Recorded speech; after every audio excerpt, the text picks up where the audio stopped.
हमने बड़ी सारी एंटिटीज के बारे में बात करी, निषेधा, कर्ण पिशाचनी। डायन का तो ये कहा जाता भाई आज भी लोगों के बीच में रहती है। साजिद आया और उसने किसी से भी बातचीत नहीं करी। जैसे ही अंदर घुसे तो उन्होंने देखा कि साजिद लैंडर पर बैठा हुआ है और अजीब अजीब आवाजों में बोल रहा है कि अब मेरी बारी है, अब मैं इसे लेके जाऊंगा। इनके पिताजी भागे, अपने साथ एक मौलवी को लेके आए। राइट में मुड़ते ही बोलते हैं ये 500 साल पुराना जिन तुम्हारे घर में क्या कर रहे हैं। फिर लेफ्ट में देखते कि एक डायन जो पेट से है वो तुम्हारे घर में क्या कर रही है। और सामने देखते हैं 2 बच्चों की आत्माएं खड़ी है। इन्होंने साजिद को देखा, सीधा बोल दिया ये नहीं बचेगा। ऐसी कोई एंटिटी बेस्ड स्टोरी है। दादी को किसी के नॉक करने की आवाज आती है। दादी ने जैसे बालकनी से देखा कि नीचे कोई आया है, कोई भी नहीं। हंसने की आवाज आई। दादी ने ऊपर गर्दन घुमाई, वही जला फेस, बाल लंबे, दांत पूरे लाल, आंखें बिल्कुल लाल। एकदम से देखकर दादी को हंसते हंसते मुंह पीछे कर लिया। हिस्ट्री बड़ी इंपॉर्टेंट होती है जगह की। स्कूल, होटल्स और हॉस्पिटल्स की बात होती है तो ये वो एक्वायर्ड लैंड्स होती है जहाँ पे शमशान और कब्रिस्तान पहले हुआ करते थे। अच्छी हॉरर मूवीज हम सबको बहुत स्केरी लगती हैं, पर उन्हें इतना डरावना बनाने में सबसे ज्यादा इंपॉर्टेंट हाथ होता है साउंड का। और साउंड का बेस्ट एक्सपीरियंस आता है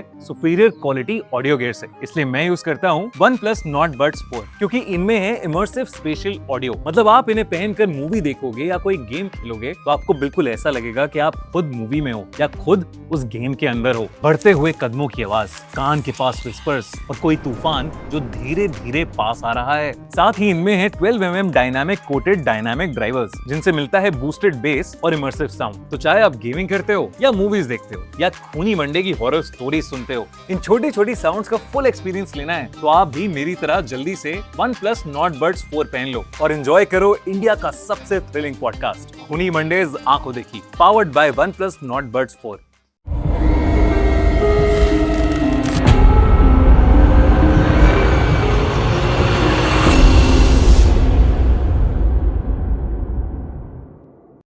तो दोस्तों फिर से एक बार हमारे साथ हैं अक्षय, खूनी मंडे पॉडकास्ट के one of the favourite guest और आपके favourite story teller. Akshay, welcome back to Khooni Monday podcast. आज बड़े दिनों बाद बैठे हैं हॉरर किस्से कहानियां सुनने में, so welcome. Thank you so much Divya भाई, आप बताओ कैसे हो? मैं एकदम बढ़िया यार। कौन सी आज कहानियां लेकर आए हो हमारे लिए, हॉरर स्टोरीज हमारी ऑडियंस के लिए? भाई कोशिश करेंगे कि अलग अलग जगह की कहानियां बताएं। कुछ लोग जिन्होंने अपनों को खो दिया, कुछ ऐसे लोग जिन्होंने कहीं टोटकों पे पैर रख दिया, जैसे कि हम जनता को हमेशा बताते हैं कि ये चीज़ नहीं करनी चाहिए। और फिर कुछ नए लोग उभरते सितारे आते हैं, फिर वो कुछ ऐसी गलतियां करते हैं, उनके परिवार में कुछ ऐसी दिक्कतें होती हैं। तो ऐसा कुछ ना करे जनता, वही हम कुछ ऐसी चीज़ें बताएंगे जो कुछ खौफनाक हो, कुछ दर्दनाक हो, कुछ खतरनाक हो, जो इस पॉडकास्ट में समा बांध दे। और कोशिश करेंगे कुछ ऐसी चीज़ें बता पाएँ जहाँ पर जनता को कुछ सीखने को भी मिले कि यार ये चीज़ें ठीक नहीं हैं। जैसे कि आप जानते दिव्य भाई कि जनता में बहुत सारे ऐसे लोग होंगे जो इन चीज़ों को मानते भी नहीं हैं। हाँ। लेकिन कहीं ना कहीं ये चीज़ें होती हैं। जैसे आप देख रहे हो मूवीज़ वगैरह बनती हैं, कहीं ना कहीं से इंस्पायर होती हैं। तो वक्त ना ज़ाया करते, अगर आपकी परमिशन हो तो स्टार्ट करते हैं। बिल्कुल। तो ये पहला किस्सा हमारा दिल्ली का ही है और हमारी एक सब्सक्राइबर है जिनका नाम निशी हम रख लेते हैं। कुछ किस्से ऐसे होते हैं जो आपको सोचने पर मजबूर कर देते हैं कि यार ये चीज़ें कहाँ शुरू हो गई और कहाँ ख़त्म हो गई। डरा दिया था इसने काफ़ी टाइम बाद। अगर जनता इसे सुन रही है तो मैं चाहूँगा कि वो इमेजिन भी करे कि आप भी एक कैरेक्टर है इस पूरी कहानी के। ये किस्सा शुरू होता है पंजाब से। पंजाब की एक फैमिली है जहाँ पर हमारी जो सब्सक्राइबर है निशी, इनके पिताजी की डेथ हो जाती है कार एक्सीडेंट में जब ये 4 साल की थी। उसके बाद फिर इनकी फैमिली काफ़ी डिप्रेशन में चलती है क्योंकि एक अच्छे सदस्य थे, काफ़ी पावर में थे, पैसे की हमेशा से इनके पास कमी कोई रही नहीं। फिर ये लोग डिसाइड करते हैं कि यार जब आपको पता है कि आपके ख़ानदान में एक ऐसा इंसान ख़त्म हो जाए ना जो आपके ख़ानदान का मुखिया है, तो रिलेटिव्स भी आपकी कदर नहीं करते। तो रिलेटिव्स ने भी ताना मारना शुरू कर दिया और चीज़ें उस तरीके से रही नहीं, गलत तरीके से इनका यूज़ करने की कोशिश करी। इनसे फाइनेंस मांगा जाता था, जैसे रिलेटिव्स आ जाते कि हमें इतना दे दो, इतने टाइम में हम दे देंगे, जो कि मिलने वाले कभी होते नहीं है।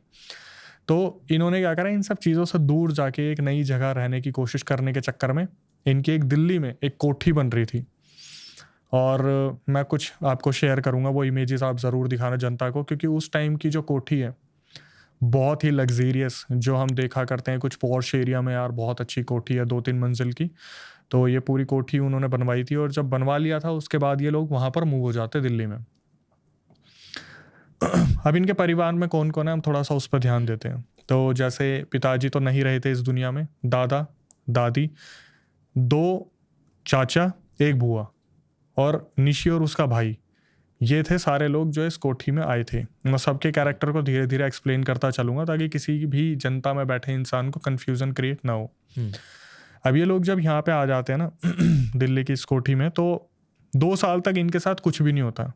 ज़िंदगी बहुत आराम से चल रही थी और निशी और उनके भाई, उनका नाम हम निशांत रख लेते हैं, निशी और उनके भाई स्कूल में थे और जो बुआ थी वो कॉलेज गोइंग स्टूडेंट थी। 2 जो चाचा थे वो ये मान लीजिए एक तरीके से किसी न्यूज़ चैनल में काम किया करते थे।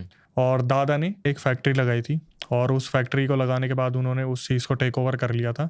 तो अब घर में लगभग कोई रहता ही नहीं था। बच्चे स्कूल से वापस आते थे तो दादी जो थी वो सत्संग में चली जाया करती थी। जो मम्मी जी थी उन्होंने खुद का एक ब्यूटी पार्लर ओपन कर लिया था। बुआ कॉलेज जाया करती थी। तो ये ही 2 बच्चे थे जो सबसे पहले घर आ जाते थे। सबका टाइम घर में वापस आने का अप्रॉक्सीमेटली मान के चलते 7:30 बज जाते थे। तो हुआ क्या, एक दिन जब ये दोपहर के टाइम पर स्कूल से वापस आते हैं तो जैसे घर मैंने आपको बताया 2 से 3 मंजिल का घर था। ये बच्चे आते हैं घर पे और घर पर आने के बाद चेंज करते हैं और आपस में बातचीत करते हैं। तो हमारी जो निशी है, जो हमारे सब्सक्राइबर है, वह फुटबॉल प्लेयर अपने टाइम पर रही है, तो वो काफ़ी थक गई थी। तो 2 बेड लगे हुए थे और एक नीचे, सबसे नीचे जो ग्राउंड फ्लोर का हॉल था उसमें ये लोग थे। अब जैसे कि आप जानते हैं पुराने घरों में पहले क्या होता था, जाली का दरवाज़ा होता था, फिर बाहर लकड़ी का दरवाज़ा होता था। तो उस टाइम पर वैसा ही वहाँ पर पूरा सिनेरियो बना हुआ था। तो निशांत एकदम से इस चीज़ को देखते हैं कि यार, मतलब जैसे निशांत उस तरफ फेस करके लेटे हुए हैं जहाँ पर से जाली का दरवाज़ा सब कुछ दिख रहा है और निशी जो है वो निशांत की तरफ फेस करके लेटी हुई है। निशांत कुछ बड़बड़ा रहे थे, कुछ बोल रहे थे और निशी काफ़ी थकी हुई थी, उनको नींद आ रही थी क्योंकि वो फुटबॉल खेल के आई थी। तो निशांत एकदम से देखता है कि जाली में से कोई फ्लोट करती हुई कोई चीज़ अंदर आई है और वो निशी के पीछे जाकर खड़ी हो गई है। इसका पूरा डिस्क्रिप्शन मैं दूंगा कि ये कितनी डरावनी रही होगी ये चीज़। उस टाइम पर निशी को कुछ पता ही नहीं है, वो ऐसा थी कि जैसे थकी हुई है, तो जैसे आधी नींद में इंसान होता है, सुन भी रहा है। तो एकदम से जब उन्होंने इस चीज़ को ऑब्जर्व किया कि यार निशांत चुप हो गया, कुछ बोल नहीं रहा है, तो वो उठती है और बोलती है कि क्या हुआ।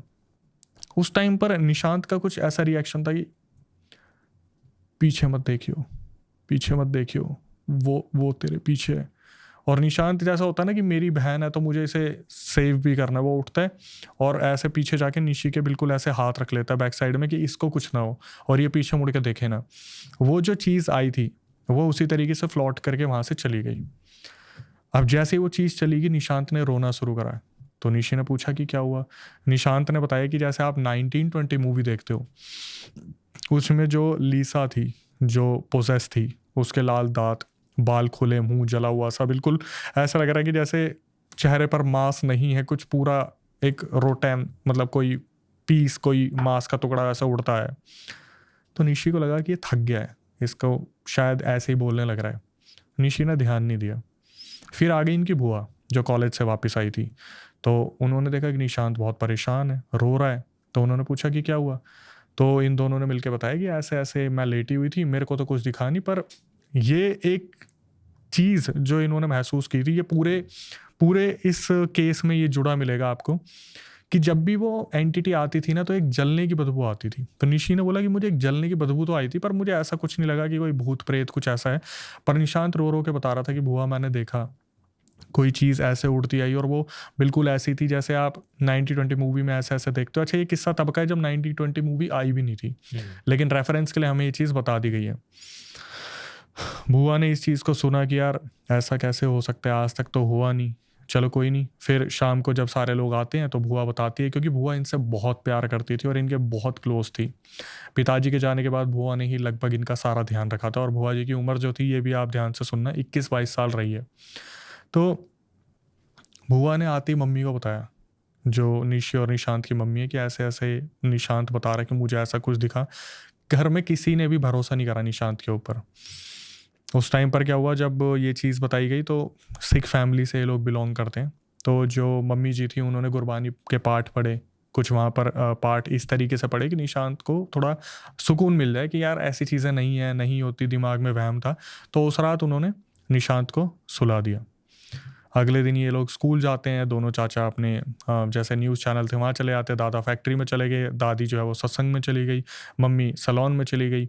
बच्चे जो थे वो घर पे आने के लिए स्कूल से रेडी होते हैं और बुआ अपने कॉलेज गई हुई थी। घर आने से पहले निशांत ने मना कर दिया कि मैं घर नहीं जाऊँगा।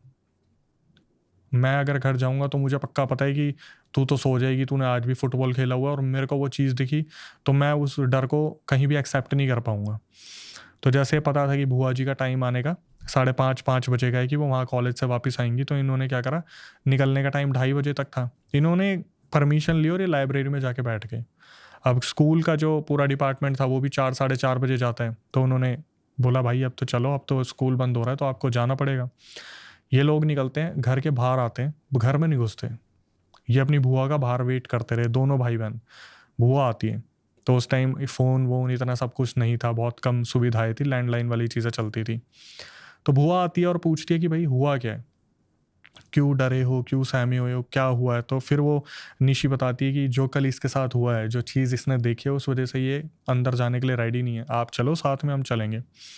बुआ ने निशांत को समझाया कि बेटा नहीं होती ये चीज़ें, तेरे ऊपर कोई चीज़ हावी पड़ रही थी, कोई वहम है, ऐसा है वैसा है करके खूब समझाया उसे।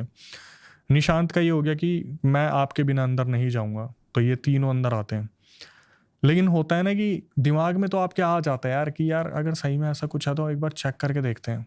तो बुआ ने सारी सिचुएशन पूछी निशांत से कि हुआ क्या था। उसने बताया कि जब मैं सोने जा रहा था, निशी भी सो रही थी, तो मैं बड़बड़ाते हुए जब मैं एक नींद की पोजीशन में था तो मेरे को लगा कि यार मैं सो जाता हूँ, तब मुझे वो चीज़ दिखी थी। इन्होंने क्या करा, एक कंबल लिया, उसमें छेद करे तीनों ने, और ये इस तरीके से लेट गए कि हम तो सो रहे हैं। एक ही बेड पे तीनों एडजस्ट हो गए। अब तीनों उस छेद से देखने लग रहे हैं कि कोई चीज़ आएगी नहीं आएगी, आएगी नहीं आएगी। आई, पर पहले थी वो बदबू, जो जलने की बदबू थी वो आई। जब वो बदबू आई तो एकदम से पीछे से जैसे निशांत होता ना, बुआ बुआ आ गई, मैंने बोला था ना आ गई, तो बोलते कहाँ आ गई। और ये दृश्य था बहुत डरावना कि तीनों देख रहे हैं और तीनों के सामने वो एंटिटी फ्लोट करती हुई आई दोपहर के टाइम पर, मतलब शाम जैसे हो रही है 5:30-6 बजे, और वो चीज़ आई और इनकी तरफ देखा कि तीनों सो रहे हैं, और उसी तरीके से वो वापस चली गई। अब जाकर उसने एंटिटी ने क्या करा, इनके साथ छलावा करा। वो जाके बैठ गई सीढ़ियों पर, और सीढ़ियों पे इन्हें दिख रहा है कि वहाँ पर ना किसी चीज़ का हेड है, जैसे हम देख रहे हैं कि कोई बैठा हुआ है। अब उठ भी नहीं सकते, डर लग रहा है, करे तो करे क्या। बुआ ने सोचा कि अगर मैं नहीं उठूंगी तो बच्चों के मन में डर बैठ जाएगा, पता नहीं हमने ऐसा क्या देख लिया। बुआ चुपचाप उठती है, लैंडलाइन के पास जाती है, सबको कॉल मिलाती है, चाचा को छोड़ दिया कि न्यूज़ चैनल में पता नहीं उठाएंगे नहीं उठाएंगे। दादा को फ़ोन करा, मम्मी को बताया, दादी को बताया। दादी जिनके घर पे थी इमरजेंसी नंबर दे रखा था। दादा तो नहीं आ पाए, मम्मी और दादी पहुंचते हैं, फिर थोड़ी देर में दादा भी आते हैं। तो बुआ यहाँ पर इस टाइम पर समझा रही है कि मैंने खुद इस चीज़ को देखा है कि घर में कोई चीज़ आई थी। सब हैरान हो गए कि भाई ये चीज़ कैसे हो सकती है। तो दादा को लगा यार हम तो आए हैं 2-3 साल पहले, कुछ और भी तो रिलेटिव्स रहते हैं आगे पीछे, अगर यहाँ का कोई इतिहास होगा तो वो तो बताएंगे। दादा निकलते हैं और नेबर्स के घर पे जाते हैं, उनको कुछ बोलते ही नहीं है कि हमारे घर में हुआ क्या है। पूछते कि एक बात बताओ, जब ये कोठी बन रही थी यहाँ का कोई इतिहास है क्या। वो रिलेटिव्स जो थे नेबर वो बताते कि जी हम भी 4 साल पहले आए थे, 1 साल तो हमें पता ही नहीं चला, उसके बाद हमारे सामने तो आपकी कोठी बनने लग रही थी, तब भी हमें कुछ ऐसा लगा नहीं। दिव्य भाई उनको ना पता था पर उन्होंने बताया नहीं, नेबर्स को पता था। हुआ क्या, दादाजी वापस आते हैं, उनकी नज़रों में ये था कि यार कुछ भी नहीं है, नेबर्स भी बता रहे कुछ नहीं है। उन्होंने इस चीज़ को आया गया कर दिया कि चलो कोई नहीं, बच्चे हैं, हो गया, पाठ कर लिया, भगवान पे ध्यान दो, और ऐसे समझ लो वैसा समझ लो, मूवीज़ बहुत देखते हो, हॉरर शो बहुत देखते हो, कर कुरा के बच्चों को समझाया। फिर ये खबर पहुंच गई भाई चाचाओं तक कि घर में ये ऐसी ऐसी बातें चल रही है कि घर में कुछ है आया। तो जो दोनों चाचा थे वो थे मतलब non believer, hard core non believer. उन्हें है कि हम न्यूज़ में काम कर रहे हैं, आए दिन ये देखते हैं एक्सीडेंट हो गया, ये हो गया, वो हो गया, इन सब चीज़ों पर कौन ध्यान देता है। तो अगले दिन क्या हुआ, दादी ने सोचा यार मैं बच्चों के साथ ही रहती हूँ, बच्चे डर रहे हैं। स्कूल से छुट्टी करवा दी, सैटरडे का दिन था, बुआ की छुट्टी थी। अच्छा स्कूल में बच्चों की छुट्टी थी, बुआ ने कर ली थी छुट्टी। अभी आराम से बैठे हुए हैं, और जो दादी थी ऊपर कपड़े मशीन में धो रही थी, काम कर रही थी, वो थी 2nd फ्लोर पे। अचानक से दादी को किसी के नॉक करने की आवाज़ आती है। दादी को लगा कि यार मे भी शायद कोई आया होगा बाहर।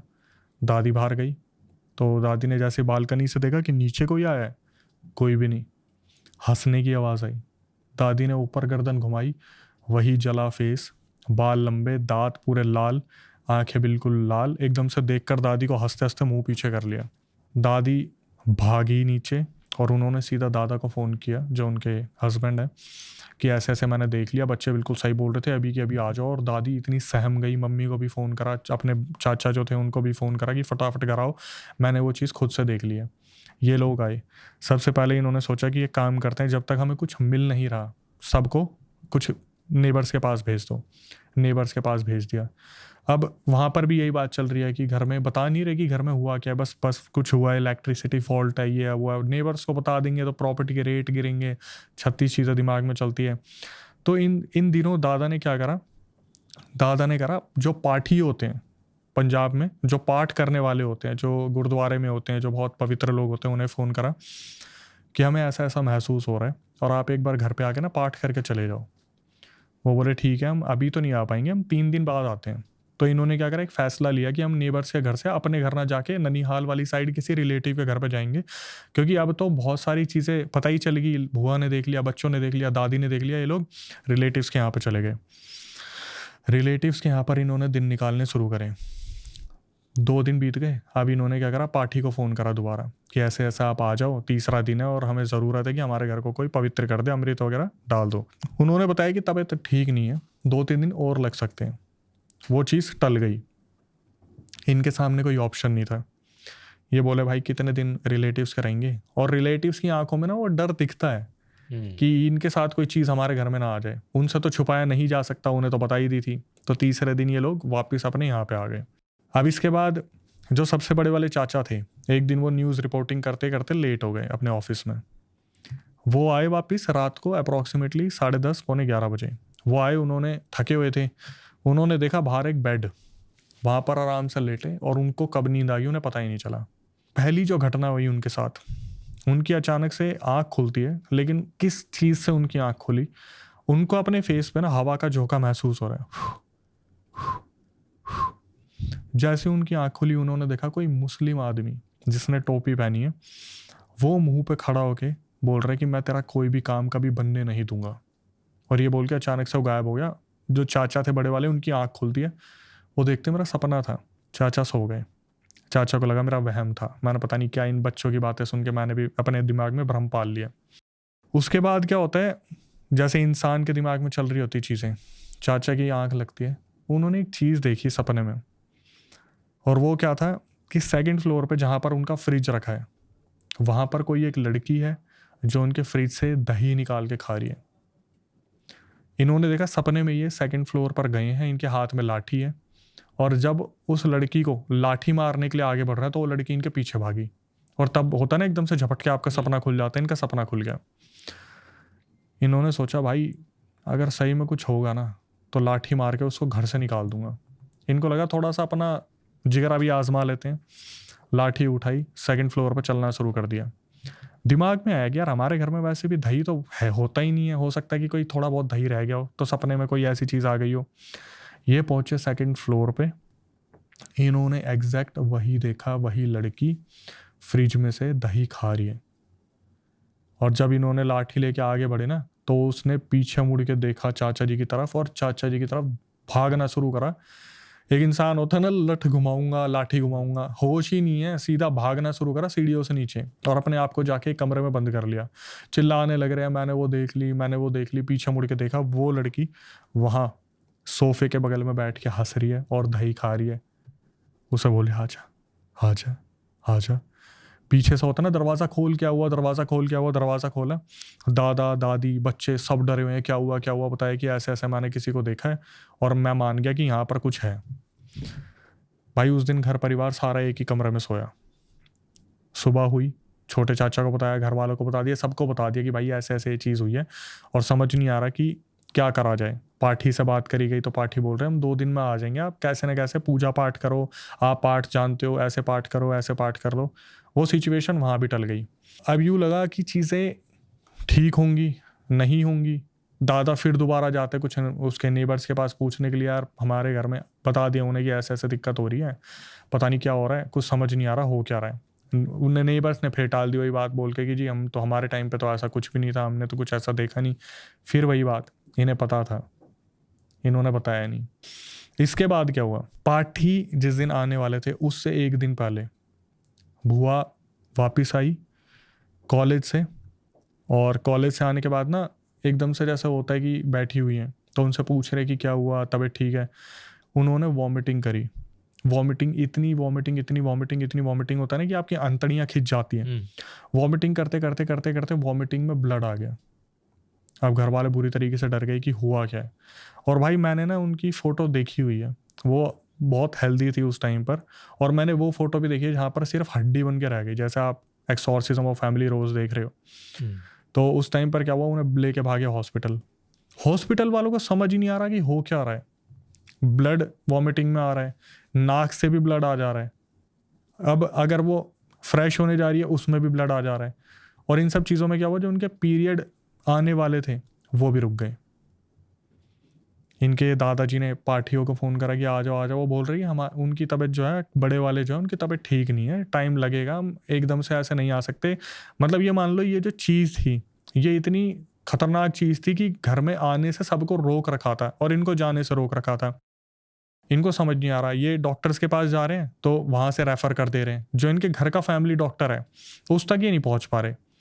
तो क्या हुआ, जब ये डिस्चार्ज करा के घर लेके आए तो अब बुआ का सिर्फ यही काम था कि वो एक जगह पड़ी है तो वहाँ पड़ी है, ना वो हिल पा रही, ना बोल पा रही, ना कुछ कर पा रही। फैमिली डॉक्टर को बुलाया, उस लड़की ने अगले 3 दिन के अंदर 10 से 15 किलो वजन लूज कर दिया अपना, एक ही जगह में 3 दिन में। 3 दिन के अंदर कि वॉमिटिंग, कुछ खा नहीं रही, जूस पिला रहे, पाइप लगा रखा है, कुछ कर रखा है। उस लड़की की हालत इतनी ख़राब हो गई कि उसने 3 दिन के अंदर 10 से 15 किलो वजन लूज कर दिया अपना।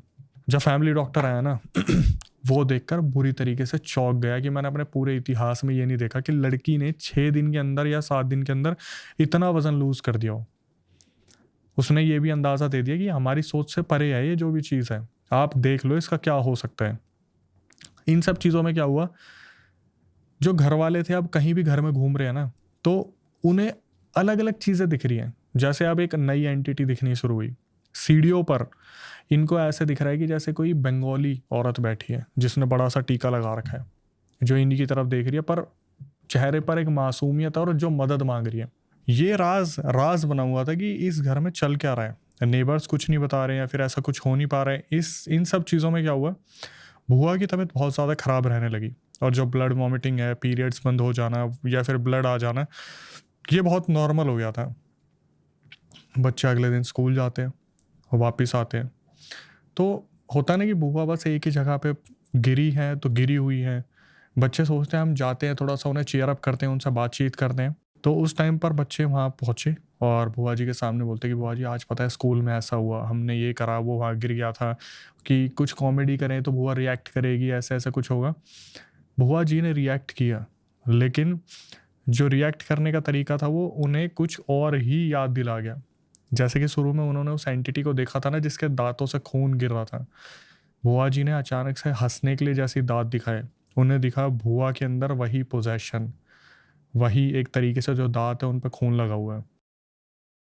निशी ने क्या करा, संभालते हुए निशांत को ये चीज़ बोली कि अरे सुनो निशांत, हम ना कपड़े बदल के फिर बुआ जी के पास आएंगे, फिर आएंगे। तो जैसे ये चलने लगे ना, बुआ जी ने अचानक से बोला रुक जाओ, इसे मैं जाने नहीं दूंगी, मैं लेके जाऊंगी अपने साथ। और इन्होंने पीछे देखा एकदम से कि मतलब हुआ क्या, कि कहाँ नहीं जाने दूंगी, कहाँ लेके जाऊंगी। ये भागे सीधा दादी के पास, दादी को बताया कि दादी ऐसे ऐसे बुआ ने किया है। अब दादी भाग के आई देखने के लिए, तो बुआ उस टाइम पर बेड पे जो लेटी हुई थी वो बेड पे नहीं थी, ज़मीन पे गिरी हुई थी और उनका शरीर पूरा अकड़ा हुआ था। घर में फिर वही डर का माहौल कि भाई हो क्या रहा है, ले जाने की बात कर रही है, मैं जाने नहीं दूंगी। तो जाने नहीं दूंगी कहाँ तक, पाठी तक नहीं जाने दूंगी, पाठ करने वालों तक नहीं जाने दूंगी, लेके जाऊंगी अपने साथ। दादी ने बुलाया सबको, जो घर पे लोग थे उन्होंने बेड पे लेटाया। अब दिक्कत ये हो रही है कि समझ नहीं आ रहा करा क्या जाए, तो यूँ लगा कि शायद इनको खाना देना चाहिए, भूखी हैं, कुछ ऐसा है। दादी खाना लेके आई तो होता ना कि एकदम से उठ के बैठ गई, भूखी हूँ मैं, भूखी हूँ। खाना खाना शुरू करा, गंदे हाथों से इस तरीके से खाना खा रही है जैसे खाना कभी मिला ही नहीं। और हाथ पोंछने के लिए सामान है, काफ़ी तौलिए हैं और चीज़ें हैं, लेकिन दीवार पे हाथ पोंछ रही है बार बार, दीवार पे जैसे होता ना यूँ करके हाथ दीवार पे पोंछ रही है। तो इनको लगा यार तबीयत बहुत ज़्यादा ख़राब हो गई। और दादाजी बोलते एक काम करो, ये बच्चों को ना कुछ करना दे सोते वक्त, तो इसके हाथ पैर बांध दो। तो इन्होंने क्या करा, जब भुआ ने खाना खा लिया हाथ पैर धुलवा के, और उसका भुआ जी का रिएक्शन यही था, वो पड़ती बस होता ना, बस क्रीपी आंखों से जो सामने आ रहा है उसे देखे जा रही है, दांतों में खून लगा, और वैसे ही फेस धीरे धीरे डल होता जा रहा है। जैसे स्टार्टिंग में मैंने बताया था कि इन्होंने जब पहली बार उस एंटिटी को देखा था, तो जब मांस पे मतलब शरीर पर मांस नहीं होता और हड्डी हड्डी रह जाती, वो वाला वो पूरा पोजेशन आ चुका था उनके ऊपर। इन्हें समझ नहीं आ रहा यार करे तो करे क्या। रात को जब सोने की बारी आई तो एकदम से भुआ जी के चिल्लाने की आवाज़ें आती हैं कि वो आ गई, वो आ गई, वो लेके जाएगी, वो लेके जाएगी। और ऐसा होता ना, जब सारे सामने पहुंचे तो हाथ पैर मुड़ने शुरू हो रहे, हड्डियों के कटकने की आवाज़ें आ रही हैं, अकड़ रहा है सब कुछ। सब कुछ मुड़ रहा है। जैसा होता है ना, कट कट कट, आप मूवीज में देखते हो शरीर में से क्रैकिंग वॉइस आती है बोन्स की, वो आ रही है, पर समझ नहीं आ रहा हो क्या रहा। और इस टाइम पर जो दादी दादा है वो बहुत इमोशनल हो रहे हैं कि हमारी बेटी के साथ हो क्या रहा है, देखते देखते इतना सब कुछ हो रहा है। तो ये इमरजेंसी बेसिस पर पार्टी को कॉल मिलाते कि आप आ जाओ, ये इसका आखिरी दिन हो सकता है, और हम आप ही के ऊपर ये सारी चीज़ डालेंगे कि हम आपको पिछले 8-10 दिन से बुलाने की कोशिश कर रहे हैं। तो उन्होंने बोला आप एक काम करो, बच्चों को और जो सेंसिटिव लोग हैं उन्हें भेज दो कहीं पर, हम आ रहे हैं, उस टाइम पे हम आके देखेंगे। तो ये 1-1.5 घंटे में ये लोग वहाँ पहुँचे हैं। तब तक बुआ जो थी वो लगभग ऐसी हो चुकी थी कि उसका शरीर किसी ने बुरी तरीके से तोड़ दिया, जैसा होता ना पूरा कुचल के मरोड़ तरोड़ के फेंक दिया। पाठी लोग पहुँचे वहाँ पर। ये लोग दादी, मम्मी, बच्चे जो निशी और निशांत ही है पड़ोसियों के घर पे। अब वहाँ पर जब ये हैं तो पड़ोसी अब बता रहे हैं इन्हें कि देखो हम ऐसे नहीं बता रहे थे कि हमें लगेगा पता नहीं आप लोग छोड़ के चले जाओगे, हम किसी का परिवार ऐसे उजाड़ना नहीं चाहते, उजाड़ तो दिया ही तुमने। वो बताते कि एक्चुअली में हुआ क्या था, 4-5 साल पहले जब ये कोठी बननी शुरू हुई थी ना, तो जब बन के तैयार हो रही थी, मतलब ये मान लो कि सिर्फ कंस्ट्रक्शन का वो एरिया खड़ा हुआ था, पिलर्स नहीं थे, चीज़ें नहीं थी, तो सोसाइटी वालों को ना अंदर कोई टॉर्च लेके घूमता दिखता था, बेसिकली कुछ लाइट दिखती थी। तो जब पड़ोसी वहाँ पे पहुंचे ना, हम देख के आते हैं इनके घर में क्या हो रहा है, तो वहाँ पर जब वो पहुंचे तो वहाँ पर क्या था, हंसने की आवाज़ें आ रही थी बस। मतलब उधर पूरे कोठी में हंसने की आवाज़ें आती थी, सामान गिरने की आवाज़ें आती थी, और पता नहीं चल पाता था कि हो क्या रहा है। पड़ोसी डर गए कि भाई दिख नहीं रहा, किसी की हंसी की आवाज़ आ रही है। तो दादी बोलती है कि आपने पहले क्यों नहीं बताया। इतने में क्या हुआ, वो 3 पाठी आए। एक जो थे वो अमृत डालने का काम कर रहे थे, दूसरे थे वो मंत्रों का जाप कर रहे थे, और तीसरे थे जो चीज़ों को सेंस कर पा रहे थे कि यहाँ पे हो क्या रहा है। जैसे ही वो पाठी वहाँ पर पहुँचते हैं, भुआ के अंदर पूरी तरीके से पोजेशन आ गया, और उसने चिल्लाना शुरू कर दिया, मैं लेके जाऊंगी, नहीं छोड़ूंगी, कोई नहीं बचा पाएगा, पाठी भी नहीं बचा पाएगा। और शरीर बांध रखा था, लेकिन होता ना अपना ही खून पीना, अपने आप को फाड़ना, इधर उधर नाखून मारना कि मैं ले जाऊंगी, अब मेरा वक्त आ गया जाने का, लेके जाऊंगी लेके जाऊंगी। अब ये चिल्लाने की आवाज़ें पूरी मोहल्ले में गूंज रही है, और मोहल्ले में से हर कोई देखने आ रहा हो क्या रहा है। जब पड़ोसियों के घर पे दादी, मम्मी, बच्चे बैठे हुए हैं, ये सारे घबरा रहे हो क्या रहा, हो क्या रहा है। तो पाठी ने क्या करा, अमृत फेंकना शुरू करा, अपनी तरफ से अमृत डालना शुरू करा, वो मंत्र पढ़ना शुरू करा। सेंस करने वाले हाथ लगा रहे अलग अलग जगह पे कि मुझे कहीं से कुछ रीडिंग मिल जाए, कुछ पता चल जाए। इतने में भुआ अचानक से हो जाती शांत। बगल वाले घर में दादी, मम्मी, बच्चे थे, वो समझ गए कि चलो फाइनली भुआ को बचा लिया। ये निकलते हैं कि भुआ से मिलने चलते हैं, देखते हैं कि फाइनली अब भुआ के ऊपर से उतारा कर दिया है। तो जब ये घर में आते हैं देखते हैं कि भुआ इस दुनिया को छोड़ के जा चुकी है। और जब वो गई थी ना, तो वो इतनी ज़ोर से चिल्लाती हुई गई थी कि उनकी नसें जो थी ना वो फटने को हो रही थी, और एट द एंड उनकी नाक से खून निकला और वो वहाँ पर ख़त्म हो गई।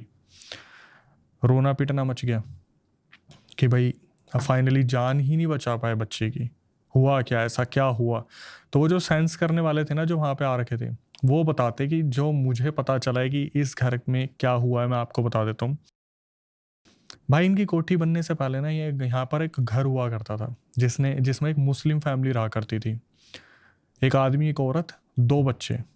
लड़की की उम्र 21 से 22 साल थी, सेम जो भुआ जी की थी।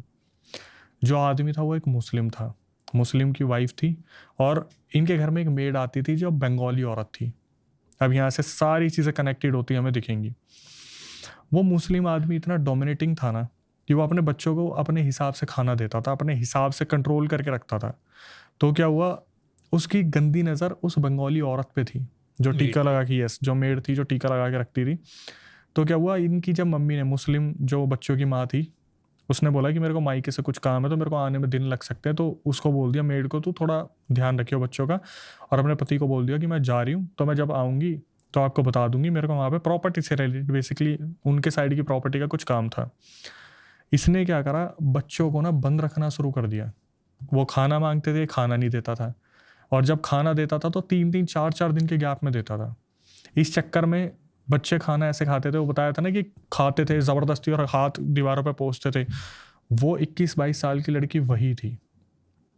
एक वक्त आया जब क्या हुआ, बच्चों को ना ये मारने लगा, और मारते मारते उनको इतना बुरा मारा कि बंगाली औरत बीच में आई तो उसके भी मारे, वो जो मेड थी, और उसे दूसरे कमरे में बंद कर दिया। बच्चों को इतनी बुरी तरीके से पीटा कि डंडों से मार मार के उन्हें ख़त्म ही कर दिया। फिर गया बंगाली औरत के कमरे में, उसके साथ उसने करा गलत, फिर गला दबा के उसे मार दिया। तो वो सीढ़ियों पे हमेशा दिखती थी मदद मांगती हुई, वो इसी उदासी से इस दुनिया को छोड़ के गई। ये था वो मुस्लिम आदमी जो सबसे बड़े चाचा को दिख रहा था और जिसने बोला था ना मैं तेरा काम कभी बनने नहीं दूंगा, ये वो था। अब बची माँ। जब इस पति को पता चल गया, डोमिनेटिंग इंसान को, कि यार मैंने लगभग अपने घर के सारे परिवार वाले ख़त्म कर दिए, लेकिन जब इन बच्चों की माँ आएगी तो मैं उन्हें जवाब क्या दूंगा। तो इसने फ़ोन करा और खुद फ़ोन करके ये बताया कि बच्चों की तबीयत ख़राब हो गई, तू आज ही आज वापस आ जा। तो माँ के लिए बच्चे सबसे पहले थे, वो आई वापस।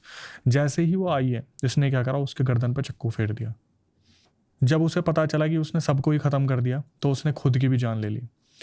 अब ये सब कुछ पता चल रहा है इस फैमिली को कब, जब इनके बीच में एक सदस्य इनका नहीं रहा।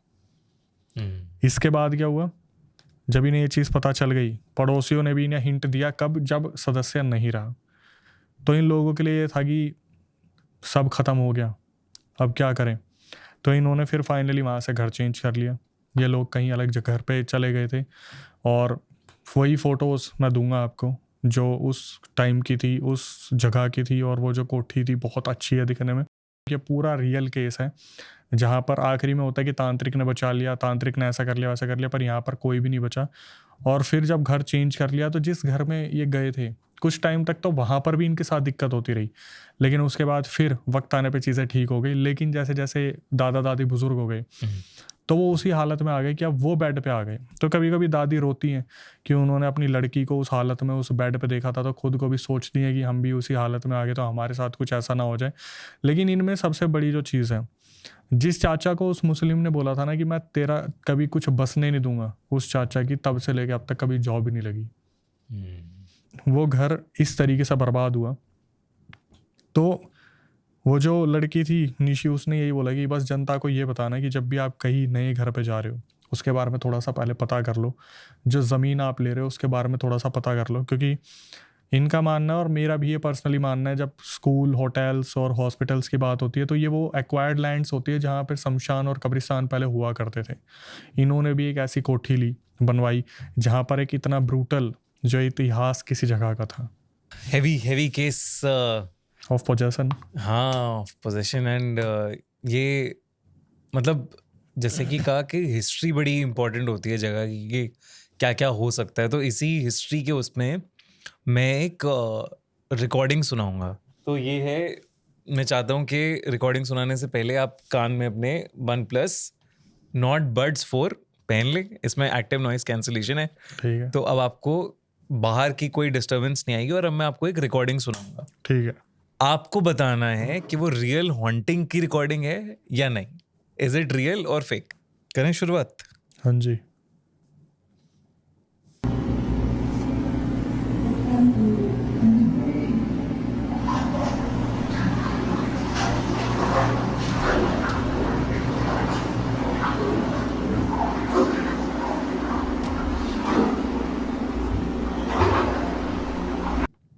सुन ली मैंने। क्या लगता है, ये असली है या नकली है? ये भाई क्या मेरे लगता हिसाब से अगर मैं सच बताऊं तो मुझे ऐसा लग रहा है कि ये असली नहीं है। है? असली नहीं है? क्यों ऐसा लग रहा है? तो मेरे हिसाब से जैसे हमारे पास कुछ रियल सब्सक्राइबर्स के रियल इंसिडेंट आते हैं तो वहाँ पर अगर कोई रिकॉर्ड भी करके भेज रहा है ना तो उसमें क्लियरिटी बहुत अच्छे से होती है। इसमें कुछ ऐसा लग रहा है जैसे कन्फ्यूज करने के लिए कुछ एलिमेंट्स डाले गए हैं, कुछ रॉ आवाज़ें डाली गई हैं, कुछ ऐसे साउंड इफेक्ट्स डाले गए हैं। तो ऐसा लग रहा है जैसे ये एक AI क्रिएटेड या समथिंग कुछ ऐसी है जो आप जज्बातों के साथ खेलना चाह रहे हैं हमारी। सी ऐसा अगर होता तो बहुत अच्छा होता, लेकिन ये एक्चुअल एक रियल हॉन्टिंग की रिकॉर्डिंग है। तो जैसे कि हमने जगह की बात करी कि जगह की एक हिस्ट्री होती है, तो ये कहानी है एक मेंटल अजाइलम की, जिसे मतलब हॉन्टेड माना जाता था। यूएस में है वो, यूटा करके एक स्टेट है वहां पर। सो 2 पैरानॉर्मल इन्वेस्टिगेटर्स, ब्रेंडन और बारबरा, गोस्ट इन्वेस्टिगेशन सोसाइटी बनाई उन्होंने, और वो इस अजाइलम में गए रिसर्च करने। वहां से उन्हें ये रिकॉर्डिंग मिली, ठीक है, जब वो रिकॉर्डिंग कर रहे थे। अब इस रिकॉर्डिंग में आपको क्या सुनाई देता है कि एक माँ और बच्चा रो रहे हैं, ऐसा लग रहा है कि पानी में डूब रहे हैं, बट वहां दूर दूर तक कोई पानी का सोर्स ही नहीं था, कोई वाटर बॉडी थी नहीं, कोई रिवर थी ही नहीं। लेकिन कई साल पहले वहां एक वाटर बॉडी, वहां एक पानी का हुआ करता था सिस्टम, और वहां पे कहते हैं कि एक औरत और एक उसका बेटा, 9 साल का बेटा, मर गए थे। तो ये उस जगह की हिस्ट्री, और ये उसका रियल ऑडियो है उस हॉन्टिंग का जो रिकॉर्ड हुआ था।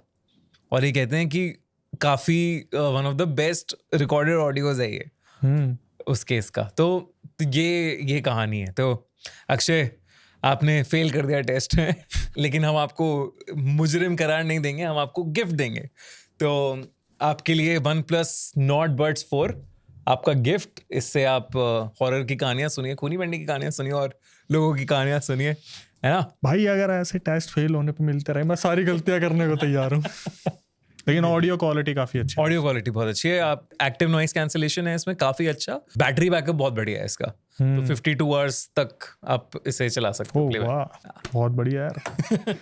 तो चलो यार अक्षय, अब अगले किस्से की तरफ चलते हैं। तो भाई एक किस्सा मैं आपको बताता हूँ। जब हम पानी से रिलेटेड बात करते हैं, वाटर बॉडीज से रिलेटेड बात करते हैं, तो मुंबई में एक एरिया है गोवंडी। वहाँ पर एक गांव है जिसमें एक कुआं बहुत ज़्यादा बदनाम है, कहते वो भूतिया कुआं है। और उस कुएं से रिलेटेड कुछ पुराने राज हैं जो वहाँ पर दफन है। मतलब अगर मैं आपको साक्षात इस बारे में बताऊं कि उस कुएं के पास रात को कोई जाना पसंद नहीं करता, लेकिन बच्चों को तो आप कहाँ तक रोक लोगे। तो हुआ क्या, बच्चे दिन में खेलने जाया करते थे उस कुएं के पास। तो जो वो हॉन्टेड वेल था, जो कुआं था, एक बच्चे की नज़र पड़ती है उस पर, और उस कुएं के अंदर ना कुछ हाथ पैर से झूमते दिखते हैं, मतलब कि पानी में तैर रहे हैं। अब बच्चों ने ये चीज़ सुनी थी कि वैसे ही डरावना है, भूतिया, उन्हें लगा सही में कोई भूत तैर रहा है, भूत कुछ कर रहा है।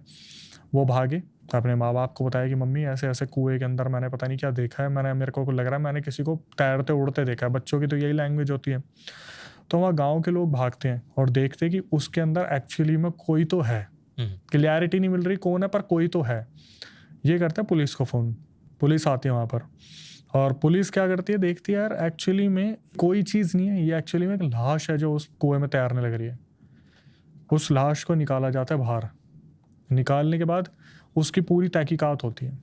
उसके पास मिलता है एक पर्स, और उसके पास कोई सामान नहीं था। उस पर्स को खोला जाता है, उस पर्स के अंदर मिलती है एक पर्ची, और पर्ची पे लिखा होता है एक नंबर।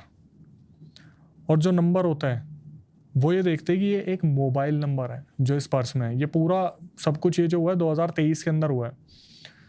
तो पुलिस को लगता है यार कि इस बॉडी को देख के तो समझ नहीं आ रहा है किसकी है, पता नहीं कितने टाइम से पड़ी है, पूरी गल फट सी गई है। तो हम एक काम करते हैं, इस नंबर पे कॉल करके देखते हैं। ये इस नंबर पे कॉल करते हैं, फ़ोन जाता है स्विच ऑफ। अब दिमाग घूमता है कि यार भाई स्विच ऑफ, समझ नहीं आया क्या था। तो ये उस नंबर की कॉल डिटेल्स निकालते हैं और लास्ट एक नंबर पकड़ते हैं कि इसके पास लास्ट कॉल किसकी आई थी। एक नंबर मिला, उस नंबर पे कॉल करा, वो नंबर जाके कनेक्ट होता है यूपी में। यूपी में उस नंबर से पूछा जाता है कि भाई ये नंबर जो है ये किसका है। तो वो लड़का बताता है कि सर ये मेरे दोस्त करण का नंबर है। तो पूछता है करण का है, तो वो लड़का बताता है कि सर करण को तो अपने ससुराल में गए 1 महीना हो गया। अब ये सोच में पड़ जाते कि भाई ये कैसे हो सकता है, मतलब एकदम से 1 महीने के बाद बंदा ऐसे मिल रहा है और ऐसे वैसे। तो पुलिस वालों ने क्या करा, कुछ व्हाट्सएप पे फ़ोटो भेजी, पहचान के लिए कुछ निशान भेजे। तो उस लड़के ने 1 सेकंड में बता दिया सर ये करण है। जो बॉडी मिली थी वो एक्चुअली में करण की बॉडी मिली थी। अब उसकी डिटेल्स निकाली गई तो करण के परिवार तक पहुँचा गया। करण के परिवार तक पहुँचे, उनसे पूछा गया कि आपको पता है आपका लड़का कहाँ है। तो उन्होंने बताया कि हाँ वो तो अपने ससुराल में रह रहा है, मतलब लड़की के घर पे रह रहा है। पूछना शुरू करा कि आपको आइडिया है इस बारे में कि क्या हुआ है क्या नहीं हुआ, और क्या थी ये शादी जो हुई है क्या है। तो जो परिवार वाले हैं वो बताते हैं कि हमारा लड़का जो है वो बांडा नाम के एक एरिया में जाता था, वहाँ पर गुलनाज नाम की एक लड़की मिली थी, 2022 में इन आपस में प्यार हुआ था और इंटरकास्ट थी चीज़ें, तो हम मान नहीं रहे थे, पर करण की फैमिली बाद में मान गई, लेकिन गुलनाज की फैमिली नहीं मान रही थी। इसी चीज़ के लिए उन्होंने 1 महीने पहले अपने घर पर बुलाया था और वो उसका सेवा वगैरह सेवा पानी वो वहीं कर रहे हैं। तो पुलिस वालों ने पूछा आपकी बात हुई, तो ये बताया कि हाँ मैसेजेस में हमारी बात होती है, कॉल पे नहीं होती, क्योंकि शायद वहाँ जाके अच्छा नहीं लगता होगा कि फ़ोन पे लगा रहे। पुलिस वालों को शक हुआ, ये पहुँचे गुलनाज के घर पे, जो एड्रेस वगैरह सारी चीज़ें निकलवाई। अब गुलनाज के पिताजी से बात करी कि भाई गुलनाज कहाँ है, तो पहले तो इनके पिताजी ने बताया नहीं, फिर इनके पिताजी को और 2-3 भाइयों को, इंक्लूडिंग माइनर भी थे इसमें, पुलिस स्टेशन लेके गए। वहाँ पर इनकी खातिरदारी हुई। फिर इन्होंने बताया कि बांडा के वहाँ पर जब इन्होंने आपस में एक दूसरे को पसंद करा था, इन्हें एक्चुअली जो गुलनाज के पिताजी थे, इन्हें ये बिल्कुल पसंद नहीं आया कि गुलनाज ने इस तरीके से भाग के शादी कर ली, और इनकी बहुत डिसरिस्पेक्ट हो रही थी आसपास के लोगों में। तो इनके पिताजी ने एक एग्जाम्पल सेट करने के लिए क्या किया, फ़ोन नंबर निकाला और गुलनाज को फ़ोन मिलाया और बोला कि करण को घर बुलाओ, हम उसका अच्छे से धूमधाम से स्वागत करेंगे, विदाई करेंगे, क्या हुआ अब हम एक्सेप्ट कर रहे हैं, करण के पेरेंट्स ने एक्सेप्ट कर लिया, हम भी एक्सेप्ट करेंगे। जब ये लोग पहुंचते हैं वहाँ पे, तो करण को बोला गया कि कुछ रिलेटिव्स हैं, उनसे मिलवाने के लिए लेके आपको जाना है। लेके गए, पता था ये भूतिया एक कुआं है, इसके पास कोई नहीं जाता है। गला रोंद कर बहुत सारी चीज़ें, बॉडी काट पीट के, उसके पर्स में से सारी आईडी निकाल के, उस पर्ची पे बस ध्यान नहीं दिया और करण को वहाँ फेंक दिया। अब बोलते कि ठीक है करण रिकवर हो गया, गुलनाज का है। अब ये जब उस स्पॉट पे थे ना, हॉन्टेड कुएं के पास, तो ये सोच रहे थे कि हम घर जाएंगे तो गुलनाज तो पूछेगी। गुलनाज को भी यही कहा कि कुछ रिलेटिव्स हैं, करण भी वहाँ पर बोल रहा है कि गुलनाज को आप लेके नहीं आए, मुझे अच्छा नहीं लग रहा, तो तू घर के बाहर मिल।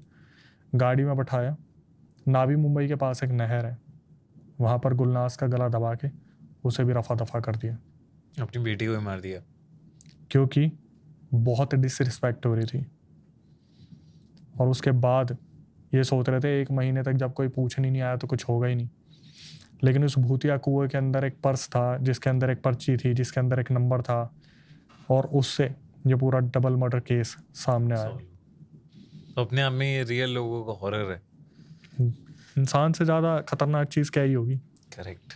और वैसे एक चीज़ और आती है भाई, इसमें कुछ चीज़ों को बदनाम भी कर दिया जाता है अपने क्राइम छुपाने के लिए। एक इंसान को जब पता चला ये हॉन्टेड कुआं माना जाता है, कोई आता जाता नहीं है, वहीं पे फेंक दिया। करेक्ट, ताकि वो छुप जाए क्राइम। हमारे पिछले पॉडकास्ट में हमने बड़ी सारी एंटिटीज के बारे में बात करी, निषेधा, कर्ण पिशाचनी, और मतलब पंडुबा, शैयर, बहुत सारे अलग अलग हमने टच करे हैं। जब हमने अपने डायन वाली भी सीरीज करी थी, कितनी सारी एंटिटीज के बारे में बात करी थी। तो ऐसी कोई और एंटिटी बेस्ड कहानी, कोई स्टोरी है? एक स्टोरी अभी मैं जनता को बताऊंगा, और जनता को ऐसे किस्से सुनने में बहुत मज़े आते हैं जिसमें कुछ बहुत ब्रूटल हो, पोजेशन का बहुत एक एक्सपीरियंस जो जनता आज देखने वाली है कि कैसे कुछ चीज़ें बहुत ख़तरनाक हो जाती हैं। ये पूरा किस्सा महाराष्ट्र का है, और महाराष्ट्र की एक फैमिली के साथ ये पूरा किस्सा हुआ। इस परिवार में 4 सदस्य रहते थे, मम्मी पापा, छोटा भाई जैद, उसका बड़ा भाई साजिद है उसका नाम। तो जैद ने बताया कि अक्षय भाई, मेरी फैमिली में क्या था, मेरे पापा एक सिक्योरिटी गार्ड थे, मम्मी घर पे रहा करती थी, मैं स्कूल में था, और मेरा जो भाई साजिद है वो एक मेडिकल स्टोर पे काम किया करता था। दिन में उसे काम करना बिल्कुल भी पसंद नहीं था, क्योंकि पापा भी नाइट शिफ्ट करते थे, तो वो चाह रहा था कि मैं भी नाइट शिफ्ट करूँ ताकि आराम से दिन में सोए, दोस्तों से मिल पाए, क्योंकि डे शिफ्ट में आपको पता है आप दोस्तों से नहीं मिल पाते।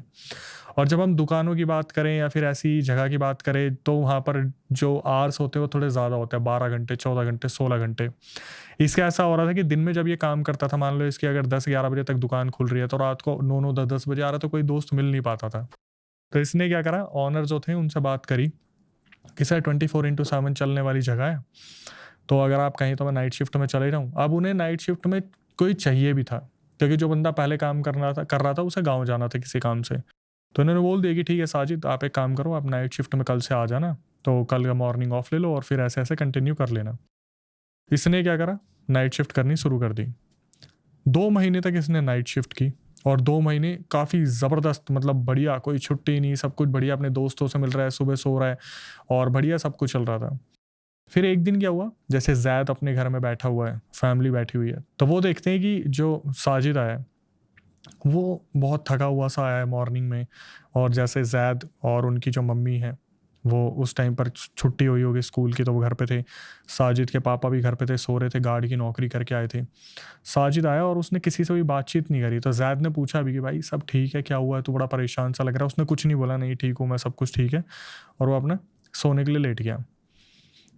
सो गया वो बंदा, फिर उठता है, फिर नौकरी पे जाता है। 1-2 दिन ऐसे ही चलता रहा। जब फैमिली ने इस चीज़ को ऑब्जर्व कराया यार कि साजिद बहुत परेशान सा लग रहा है, क्या रीज़न है, बार बार पूछते हैं तो कुछ रीज़न बताता नहीं है। उसकी आंखें लाल रहा करती थी क्योंकि ऐसा लगता था कि ये रो क्या आया, मतलब किसी गम से उभर रहा है, कुछ हुआ है इसके साथ। पर साजिद ने अपने घर पे कभी बताया नहीं। उसके बाद अचानक से साजिद ने क्या करा, वो नौकरी ही छोड़ दी।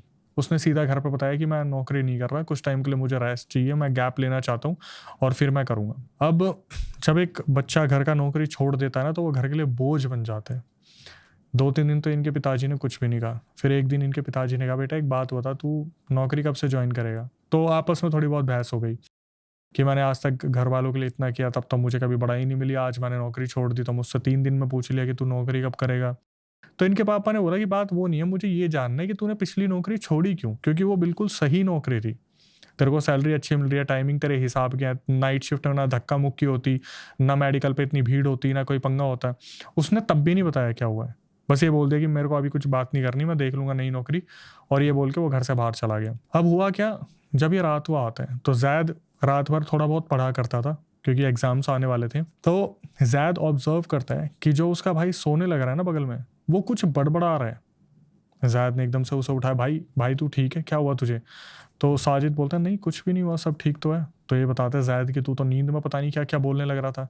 इसने बोला नहीं ऐसा कुछ भी नहीं है, तेरे को ऐसा लगा होगा, कुछ नहीं है ऐसा। ठीक है, वो बात भी टल गई। उसी रात जब जैद भी सो रहा था, उनके पापा, उनके मम्मी, चारों लोग सो रहे थे, जैद को ऐसा लगा जैसे कोई ना बगल से उठ के चला गया कहीं पर। तो जैद अचानक से देखते कि ये क्या हुआ। उन्होंने देखा बगल में साजिद है ही नहीं। ये साजिद की तरफ चलना शुरू करते जहाँ से आवाज़ आ रही है, और वो किचन में था साजिद। जैसे ही अंदर घुसे तो उन्होंने देखा कि साजिद सिलेंडर पर बैठा हुआ है, सिलेंडर पर बिल्कुल उखड़ू होके, और अजीब अजीब आवाज़ों में बोल रहा है कि अब मेरी बारी है, अब मैं इसे लेके जाऊंगा, नहीं छोड़ूंगा, लेने की बारी आ गई, अब मैं इसे लेके जाऊंगा। इसे लगा डर कि भाई इसको हुआ क्या साजिद को। इसने क्या करा, अपने पापा के पास भागा। जैद के पापा की एक आदत थी, अगर उन्हें नींद में उठाया ना तो वो उठ के थप्पड़ मारते थे, क्योंकि नींद नाइट शिफ्ट की अलग होती है और डे शिफ्ट की अलग होती है। नाइट में तो आप फिर भी सो जाओगे, पर डे में एक बार उठ गए तो वो नींद आती नहीं। जैद की मजबूरी थी। जैद ने क्या करा, उठाना शुरू करा अपने पापा को कि पापा उठो, साजिद भैया को कुछ हुआ, उठो। इनके पापा उठो और घुमा घुमा के जैद के 2-3 थप्पड़ दिए कि तूने मेरे को उठाया क्यों, तेरे को पता नहीं है मेरे को पूरी रात नौकरी करनी होती है। इसने बोला आप चल के देखो साजिद भैया को हुआ क्या है। अब जब पिताजी गुस्सा आया तो वो ये नहीं देखेंगे मैं किस पे हाथ छोड़ रहा हूँ।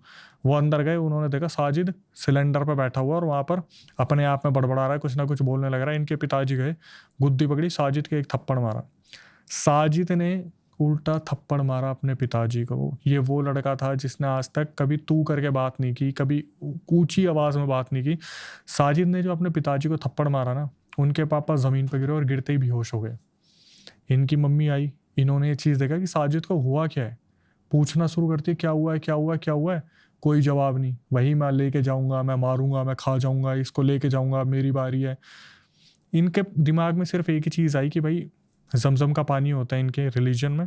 अंदर गई, जमजम का पानी लगा, मारना शुरू कर दिया साजिद के, कि जैसे आयात पढ़ते हैं इनके में, पानी मारना शुरू करा। तो उस टाइम साजिद हो गए बेहोश। इनके पापा को होश आया, बड़ी मुश्किल से उठाया, तो इनके पिताजी को याद ही नहीं है कब थप्पड़ टिकते ही ब्लैक आउट हो गए थे वो। फिर इनके पापा को बताया कि ऐसे ऐसे साजिद के साथ दिक्कत है और हमें कुछ ना कुछ करना पड़ेगा।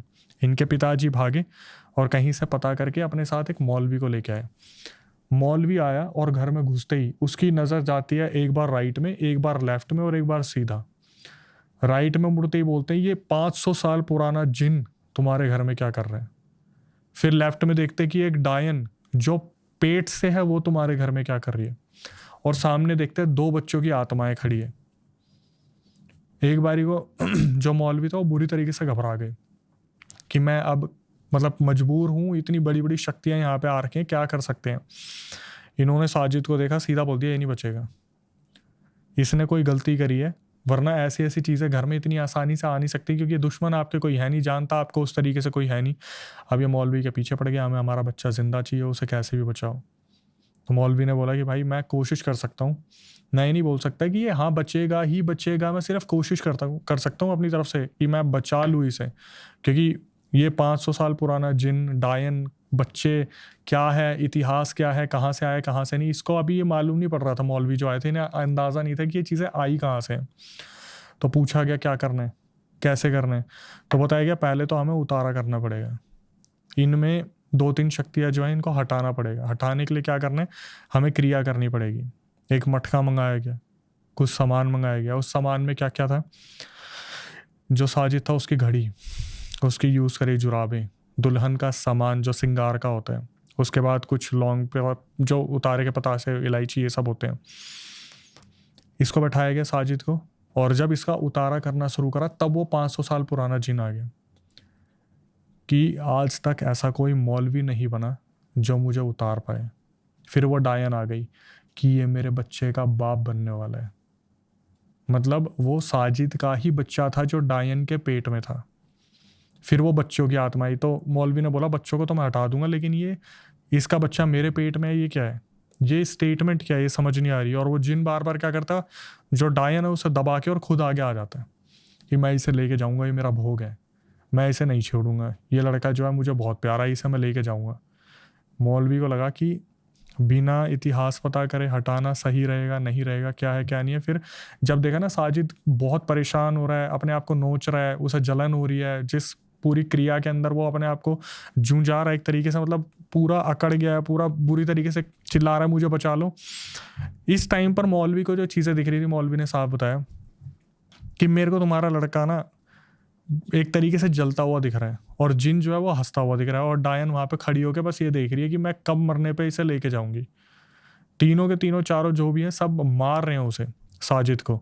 तो इन्होंने क्या करा, मौलवी ने सोचा छोड़ भाई मैं उतारा करता हूँ, और वही जमजम का पानी आया जो भी पढ़ते हैं वो उन्होंने करके जो पूरा उतारा है, उस मटके में सारा सामान रखा है, इसके जूते, इसकी घड़ी और सब कुछ करके एक मटके में बंद करा और वहाँ पर छोड़ दिया। अब यहाँ से कुछ नए कैरेक्टर्स इंट्रोड्यूस हो रहे हैं। उतारे के टाइम पर कुछ लोगों की मदद ली गई थी, उनमें 2 तो इनके मामा थे, एक इनके चाचा थे, और एक चाचा का लड़का था समीर। समीर नॉन बिलीवर था। समीर को ये था कि अबे ढोंग चल रहा है सब कुछ, पक्का ये साजिद जानबूझ के कर रहा होगा। तो जब साजिद का उतारा हुआ ना, तो जो मौलवी थे उन्होंने बोला एक काम करो, यहाँ से इतनी दूरी पे कब्रिस्तान पड़ेगा, उसमें इस मटके को गाड़ के आ जाओ और पीछे मुड़ के मत देखना। आपने हर कहानी में सुना होगा सबसे पहला रूल यही होता है कि पीछे मुड़ के मत देखना। तो साजिद को डर लग रहा था कि मेरा ही उतारा मेरे हाथों से रखवा रहे हो, और गलती से अगर मैंने पीछे देख लिया तो सीधा बता दिया मौलवी ने, अगर तूने पीछे देखा तो मैं तुझे नहीं बचा पाऊंगा, और मेरे को इस चीज़ के लिए कभी ज़िंदगी पर बोलियो भी मत, क्योंकि ये एक ऐसा काम है जो तुझे ही करना है। और तेरे साथ तू कोई एक ऐसा मेंबर चुन ले जो तेरे साथ जाएगा और तेरे को वापस लेके आएगा। तो उसने मामा की शक्ल की तरफ देखा, इसे पता है मामा डरे हुए हैं, चाचा भी डरे हुए हैं, इसने समीर को पिक कर लिया। जैद, मामा, पापा सब घर पे हैं, साजिद और जो समीर है ये निकलते हैं अब उतारा रखने के लिए। अप्रॉक्सीमेटली रात के 3:30 बज गए थे जब ये उतारा रखने जा रहे थे ना कब्रिस्तान में। तो साजिद बड़ी अजीब अजीब सी बातें कर रहे हैं समीर से कि भाई अगर मैं मर गया तो। समीर बोला तू पागल है क्या, ये सब फॉर्मेलिटी है, सिर्फ मटका गाड़ और चल मेरे साथ। ये पहुंचे कब्रिस्तान में। जैसे ही इन्होंने कब्रिस्तान में पहला पैर रखा ना, एकदम से ठंडी हवाएं गले के पास से जब गुजरी समीर के, तो उसे लगा यार कुछ तो गड़बड़ है। जब मटका गाड़ने लगे तो समीर की नज़र पड़ती है, एक तरफ जिन है जो कम से कम 15 से 16 फीट का है, एक डायन है जो अपने पेट को नोच रही है, उसके पेट में बच्चा है, 2 बच्चों की एंटिटी सामने खड़ी है और यही बोल रही है कि इस मटके को छोड़ के मत जा, तो हमारे साथ जाएगा।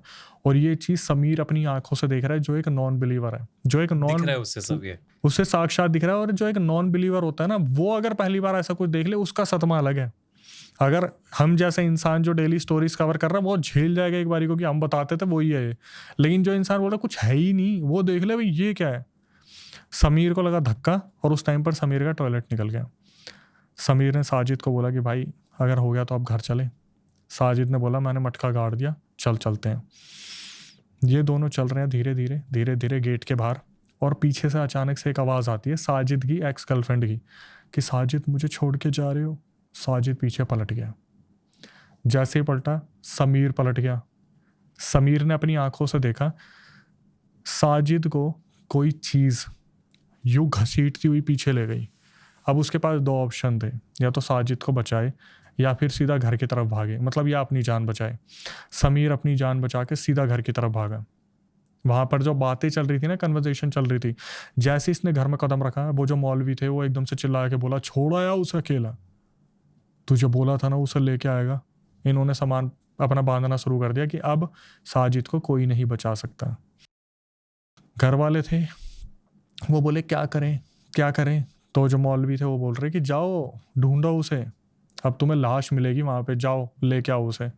मौलवी बोले मैं जा रहा हूँ अपने घर, मैंने जो चीज़ बोली थी वो हो गई, अब मेरे हाथ से चीज़ हो गई बाहर। मौलवी सामान उठा के अपने निकल गए घर। ये लोग पहुँचे कब्रिस्तान, जैद भी था। कब्रिस्तान पहुँचते हैं तो उस टाइम पर क्या हुआ, जैसे कब्रिस्तान में सब ने ढूंढना शुरू करा, कोई दो मामा यहाँ ढूंढ रहे, चाचा यहाँ ढूंढ रहे, सब यहाँ ढूंढ रहे। जैद एक पेड़ के नीचे बैठे और एकदम से होता ना या अल्लाह बता दो कहाँ पर है। ऊपर देखा, ऊपर बैठा हुआ है साजिद, सारे कपड़े उतरे पड़े हैं और मुंह से खून निकल रहा है, शरीर पे स्क्रैचेस हैं, और ऊपर बैठ के कि आ जा तू भी चल अपने भाई के साथ, तुझे भी लेके चलो। ये चिल्लाना शुरू करता मामा चाचा ये रहा साजिद ये रहा। तो जो एक इनके चाचा थे वो थोड़े बॉडी बिल्डर थे, वो ऊपर चढ़े पेड़ पे, ऊपर से ही लात मार के नीचे गिरा दिया। और वहाँ पर भाई मैं लेके जाऊँगा, नहीं छोड़ूंगा, मेरे को जो भी बीच में आएगा सब मरेंगे। और इस टाइम पर पूरा माहौल जो उस कब्रिस्तान का हो रखा था, तूफान आंधी चल रहा है। तो इन्होंने क्या करा, जैसे मम्मी के अंदर थोड़ा दिमाग था, वो जमजम का पानी वहाँ पर लेके आई थी, पता था लास्ट टाइम भी साजिद को इसी चीज़ से कंट्रोल करा गया था। पानी मार कर आयात पढ़कर कैसे न कैसे उसे शांत करा गया और उसे घर तक घसीट के लेके आए। घर पे लेके आ गए। अब यहाँ पर मौलवी को फ़ोन करा कि मौलवी जी जिंदा तो है, आ जाओ और उतारा कर दो। मौलवी आए, मौलवी ने हालत देखी, और होता है ना आपको पता चल जाता है, प्रिडिक्शन आ जाती है, उठ गया तो मेरे को जान से मार देगा। मौलवी बोले ऐसा है, इसके पास बहुत ज़्यादा दिन बचे नहीं है, मैं इसको धागे दे रहा हूँ, ताबीज़ ले लो, धागे ले लो, कुछ भी करो, 3-4 दिन की मोहलत मिल जाएगी, कोई दूसरा ढूंढ लो, मेरे बस की नहीं है। अगर मेरे धागे देने तक भी उठ गया ना, मुझे ख़त्म कर देगा। वो धागा देके मौलवी फटाफट अपना बोरिया बिस्तर लेके भागे वहाँ से। इन्होंने क्या करा, धागे वगैरह बांध दिए। अब सबको पता था कि यार कुछ तो करना ही है, लेकिन ऐसी चीज़ में आपको थकावट बहुत हो जाती है। तो सब सोने लगे। जब सोने लगे तो सबके सपने में वो डायन आई, एक साथ सबके सपने में आके बोली कि तुम किसी को भी बुला लो, इसे मैं लेके जाऊंगी, ये इस बच्चे का बाप है। भाई एकदम से सबकी आंख खुली, और साजिद जो है वो चिल्लाने लग रहा है, वो ले जाएगी। वो तो खुद ही पता है ना उसे मेरी ही मौत की बात हो रही है, वो ले जाएगी, वो पक्का लेके चली जाएगी, मुझे बचा लो। घर वालों ने बोला तेरे पास अभी ताबीज़ है, धागा है। और उस जो डायन चुड़ैल थी उसने, डायन ने पता क्या बोला, 3 से 4 दिन। मौलवी बचा के गया ना, 3 से 4 दिन बाद देखते हो तुम क्या करोगे। सुबह ये लोग उठे और सब खोजबीन में लग गए कि भाई कोई तो तांत्रिक ढूंढो जो ऐसा बचा सके। इन सब चीज़ों में समीर द नॉन बिलीवर सबसे पहले अपने घर भाग गया, उसके पापा नॉन बिलीवर अपने घर भाग गए। बचे मामा, समझ नहीं आ रहा कि क्या करें। बहुत लोगों से पता करा, बहुत कुछ पता करा, तो पता चला एक कोई यूपी में कोई एक है बाबा जिनके पास ये शक्ति है जो इन सब चीज़ों का उतारा कर सकते हैं। ये किस्सा महाराष्ट्र का, और महाराष्ट्र से पहुंचना यूपी, वहाँ से बहुत बहुत दूर है। अब दिमाग में आ रहा है कि क्या करे क्या ना करे। ट्रेन की बोगी बुक करी गई, उसमें ट्रेन में ले जाया गया। उस टाइम तक कोई भी दिक्कत नहीं हुई, सब सही था। ये लोग वहाँ पहुँचे, एक पूरा दिन उस बाबा को ढूंढते रहे। अगले दिन सुबह उन बाबा के पास पहुँचे तो जैसे होता ना, भारी भीड़ लगी हुई है, वो दूसरे के उतारे कर रहे। शाम तक इनका नंबर आया। जैसे ही अंदर घुसे तो बाबा इधर देखता उधर देखता, जैसे पहले मौलवी ने देखा कि ये तो बहुत बड़ी बला लेके आ गए तुम मेरे पास, ये तो मेरे भी बहुत दिक्कत हो जाएगी। तुम 500 साल पुराना जिन डायन जो पेट से है, अपना पेट नोच रही है, 2 बच्चों की आत्माएं घूम रही है। सब इसने तांत्रिक ने सर पकड़ लिया कि भाई ये तो बहुत ही ज़्यादा दिक्कत वाली चीज़ है। तो बोले कि तांत्रिक जी आपके बारे में बहुत सुना है, उनसे रेफरेंस मिला, ऐसे सुना, बच्चे को बचा लो। ये बोलते बच्चे को बचाया जा सकता है, पर क्रिया काफ़ी लंबी चलेगी और बीच में ये लड़का जो है हो सकता है कि 2-3 बार बेहोश हो जाए और इसके मरने के आसार भी आ जाएं। और बीच में अगर ये नुन्नू उन्नू करे ना कि मैं पापा मैं हूँ, मैं ऐसे हूँ, मतलब छलावा करे, तो समझ जाना ये तुम्हारा लड़का साजिद नहीं है। जब उतारा करना शुरू करा, शाम को 6 बजे ये बैठे उतारा करने, रात के 3:30 बजे तक वो पूजा पाठ चलती रही। वहाँ पर इसने, साजिद ने, कितनी बार अपने फैमिली वालों को बोला कि मम्मी मुझे चुभ रहा है, मम्मी मुझे ठीक कर दो, और मम्मी आगे जा रही है तो परिवार वाले रोक रहे हैं, कभी मामा रोक रहे हैं, कभी कुछ कर रहे हैं। सुबह 3:30 बजे, जो एक तरीके से रात का वक्त होता है, उस टाइम में जो तांत्रिक थे उन्होंने बोल दिया कि अब आपका लड़का ठीक है। कुछ यंत्र दे दिए, 2-3 यंत्र दे दिए। एक तरीके से उनके जो बोले हुए धागे थे, जो वो पवित्र थे, जो उनके गुरुजी ने दिए होंगे, कुछ ऐसे कुछ यंत्र के बाद धागे दे दिए, आशीर्वाद दे दिए और बोल दिया अभी से लेके यहाँ से चले जाओ। सब थके हुए थे, 3:30 बजे हुए थे। 4 बजे तक ये कुटिया से बाहर निकल के एक होटल होता है धर्मशाला टाइप, वो इन्होंने ले ली। लेने के बाद क्या हुआ, जब ये धर्मशाला में सो गए ना सारे के सारे, अब इनकी आँख खुली। सुबह किसी की 6-7 बजे आँख खुली होगी। जैसे इनकी आँख खुली, इन्होंने देखा साजिद मर गया, साजिद खत्म। कैसे? जैद एकदम से बोलता भाई वॉशरूम चले। साजिद उठ ही नहीं रहा और गले पे हाथों के निशान है। जैद उठ के मम्मी पापा को बोलता है कि ये जवाब नहीं दे रहा, भैया जवाब नहीं दे रहा। तो ये सारे उठते हैं, मामा उठते हैं, मम्मी पापा उठते हैं, जैद, सब आवाज़ लगा रहे साजिद उठ बेटा, क्या हुआ? वो तो चल बसा। मामा ने बता दिया कि इसके प्राण निकल गए। अब दिमाग में गुस्सा तो होता ही है। मम्मी पापा और जैद भागे तांत्रिक के पास। जैसे ही तांत्रिक के पास पहला कदम रखा, वो तांत्रिक सीधा बोल गया, ले गए? मुझे नहीं पता था इतने शक्तिशाली थे कि ले जाएंगे। तो अब तांत्रिक से बोले कि आपने नहीं बचाना था हमारा लड़का, हमें बता तो देते, हम कुछ अच्छे पल तो रह लेते उसके साथ। आपके यहाँ पर आए और वो मर गया। तांत्रिक को ना ये लगता है कि मेरी दी हुई चीज़ें, मेरी बताई हुई चीज़ें, मेरी करी हुई साधना कैसे फेल हो गई। उन्होंने क्या करा, जब अपनी आंखें बंद करी और देखना शुरू करा ना कि हुआ क्या है, उनकी आंखें जब खुली तो वो इतने क्रोध में थे, इतने गुस्से में थे। उन्होंने जो चीज़ें देखी, एक्चुअली में जब ये सारी क्रिया चल रही थी ना, तो जिन, मतलब जो जिन था, डायन थी, ये सब वहाँ से लुप्त हो गए और सामने आए ही नहीं। तो तांत्रिक को लगा कि सब कुछ ठीक हो गया। 3:30 बजे इन्हें मुक्त कर दिया। जैसे ही उसमें पहुंचे ना, होटल धर्मशाला में, साजिद, जब सब सो रहे थे, साजिद उठता है, वॉशरूम में जाता है। उसने अपने हाथों से यंत्र तोड़े, अपने गले से यंत्र तोड़े, नीचे उनके ऊपर टॉयलेट करा, तांत्रिक को नीचा दिखाने के लिए कि मैं 500 साल पुराना जिन हूँ, तो मेरा कुछ नहीं बिगाड़ सकता। उसके बाद वापस आके लेटा और डायन और जो जिन थे वो उसके ऊपर इतना हावी पड़ गए, उसने क्या करा, अपना ही गला दबा के खुद को ख़त्म कर लिया। समझ में आ गया कि हुआ क्या है। अब आते हैं पास्ट स्टोरी पे कि एक्चुअली में चिपटे कहाँ से, आए कहाँ से। तो ये जो तांत्रिक थे बताना शुरू करते कि आपका लड़का जो था कहीं दवाइयों की कंपनी या किसी में काम करता था। तो बोलते हैं हाँ करता था। बताते वहाँ पर ना रात के अप्रॉक्सीमेटली 1:30-2 बजे एक डायन गुजर रही थी। आपका लड़का उसे बहुत पसंद आ गया, साजिद को वो पसंद करने लग गई। 1-2 दिन वो आई दवाई लेने के बहाने से और आपके लड़के से बातचीत उसने शुरू कर दी। नंबर चेंज हो गया, बातचीत शुरू हुई, धीरे धीरे ये लोग क्लोज आए और एक दिन ये लोग फिजिकल हो गए। फिजिकल होने के बाद क्या हुआ, अप्रॉक्सीमेटली 10-12 दिन बाद एक लड़का आता है साजिद के पास और बोलता है मेरे को प्रेगनेंसी किट चाहिए। तो साजिद क्या करता था, जब भी कोई प्रेगनेंसी किट देता था ना, उस पर नंबर लिखता था कि 11वीं किट है जो मैंने आज सेल कर दी, 12वीं है, 13वीं है।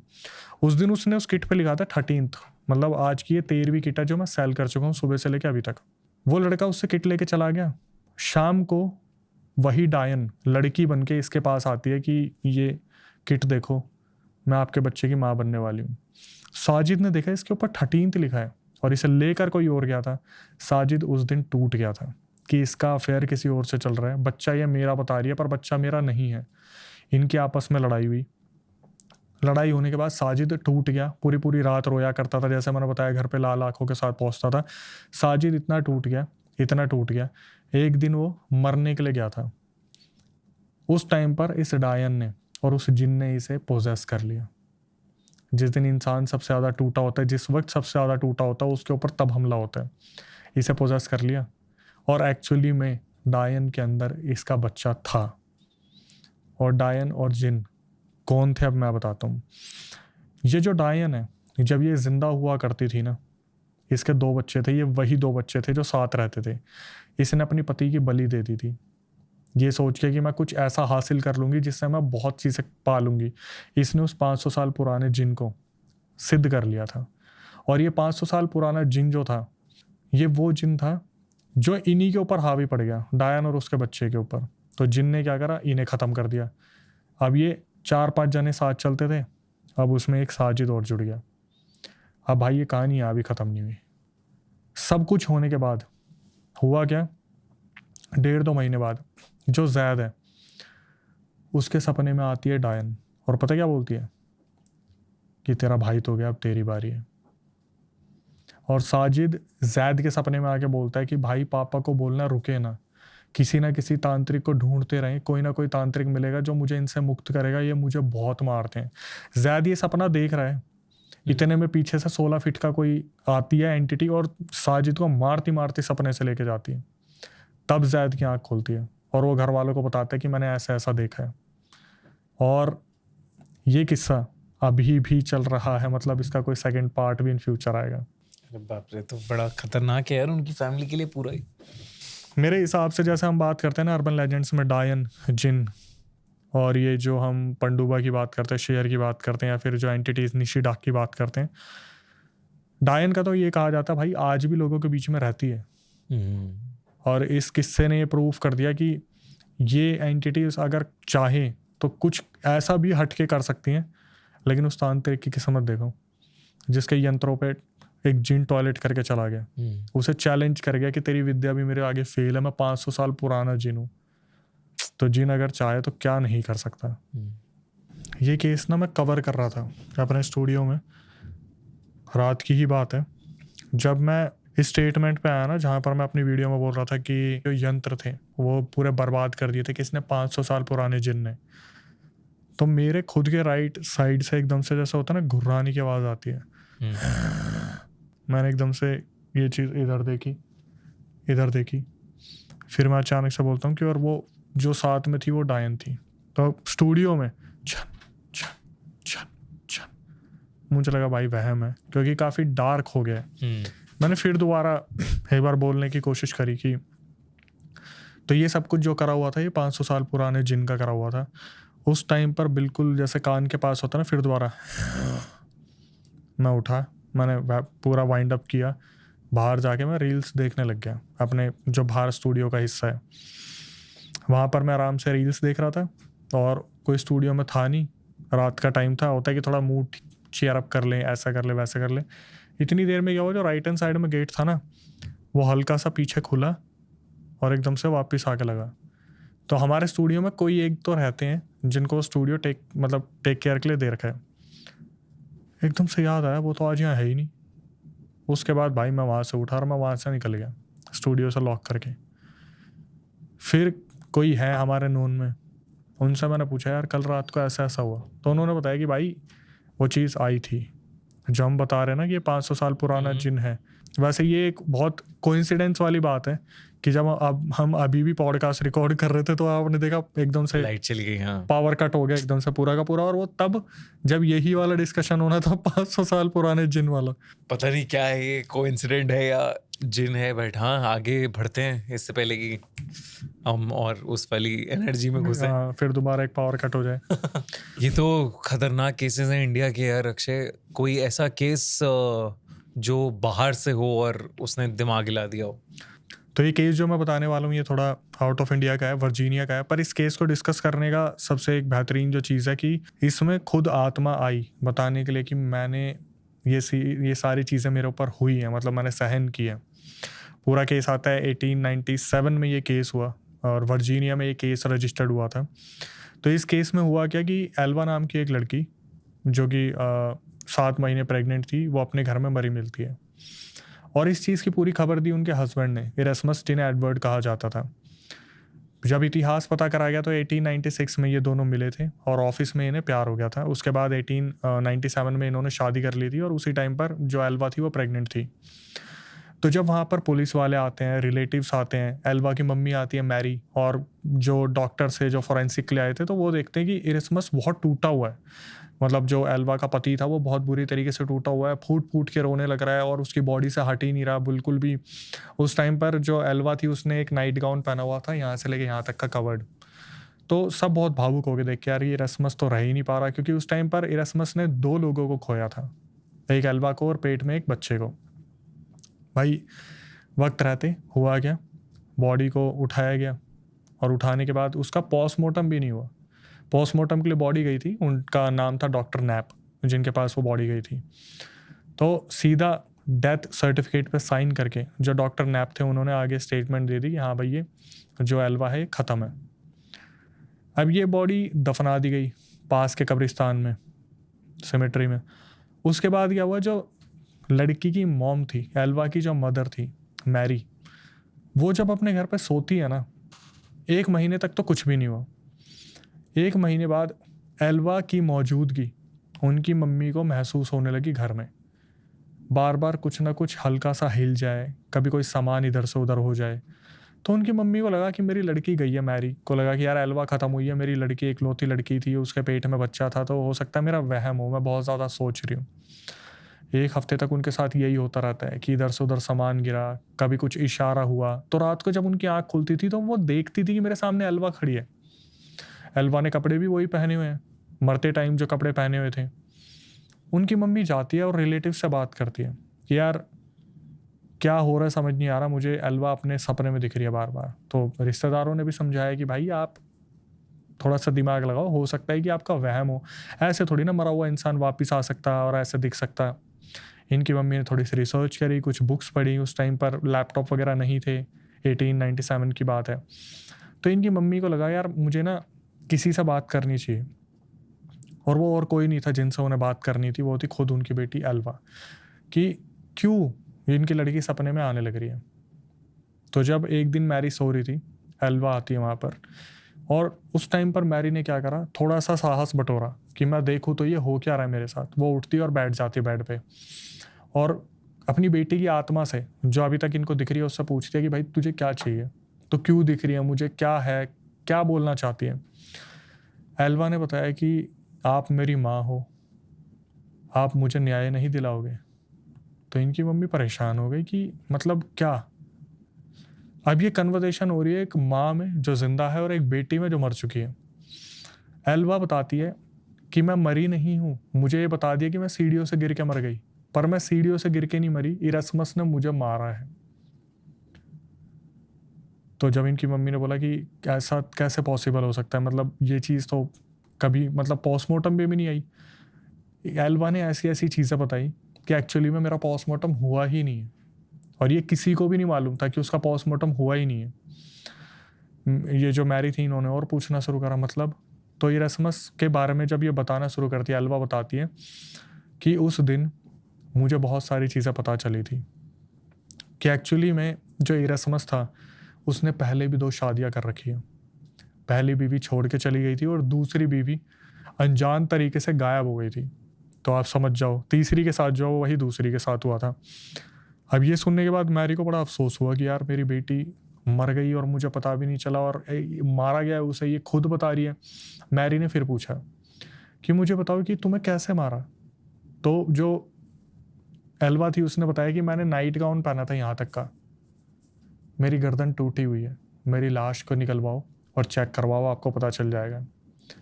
अब मैरी को ये चीज़ प्रूफ करनी, क्योंकि आप ऐसे ही जाके लाश नहीं निकाल सकते, ये अब आ गया एक पुलिस को इन्वॉल्व करके कोई चीज़ काम करना। मैरी सुबह होते ही लॉयर के पास जाती है और लॉयर को बताती है कि एल्वा मेरे सपने में आई थी, और एल्वा ने बताया कि उसकी गर्दन टूटी हुई है और एडवर्ड जो इरास्मस है उसने मारा है। वकील पहले तो थोड़ी देर हंसा, फिर लगा कि यार ये क्या घटिया नुसक बातें चल रही हैं, ऐसा थोड़ी ना होता है। फिर लॉयर को लगा कि यार अगर इनकी बातों में थोड़ी सी भी सच्चाई है तो एक माँ मुझसे मदद मांगने आई है, मुझे थोड़ा सोचना तो चाहिए। तो जो वकील था उसने मैरी से बात करनी शुरू करी और कुछ पॉइंटर्स उठाए कि एल्वा ने क्या ऐसा बताया है जिनको हम रीच आउट करके उनकी मदद मांग सकते हैं। तो यहाँ पर एक पॉइंट निकला, डॉक्टर नैप जिन्होंने पोस्टमार्टम किया था, ये दोनों वहाँ से उठते हैं और डॉक्टर नैप के पास पहुँचते हैं और डॉक्टर नैप से बोलते हैं कि आपने पोस्टमार्टम किया था तो आपको क्या मिला? डॉक्टर ने आपने बोला कि मैंने पोस्टमार्टम किया ही नहीं। और रीज़न क्या था पोस्टमार्टम ना करने का? क्योंकि जब भी ये पोस्टमार्टम करने जा रहे थे ना, तो इनका जो पति था एल्वा का, इरेस्मस, ये इतना बुरी तरीके से बॉडी को पकड़ के रोने लग जाता था कि ऐसा लगता था ये ही बेचारा है, मतलब इसके साथ गलत हो गया इरेस्मस के साथ कि इसकी बीवी गिर के मर गई। तो डॉक्टर ने आपने बताया मैंने पोस्टमार्टम किया ही नहीं है। अब लॉयर को एक पॉइंट मिल गया था, ये दोबारा कोर्ट में ये जाते कोर्ट में, और कोर्ट में जाके जज के सामने पिटीशन लेके जाते हैं कि एल्वा की बॉडी को बाहर निकालो, एल्वा के साथ ऐसे तरीके से एक मर्डर हुआ है। जज इस चीज़ पर बिलीव नहीं करता।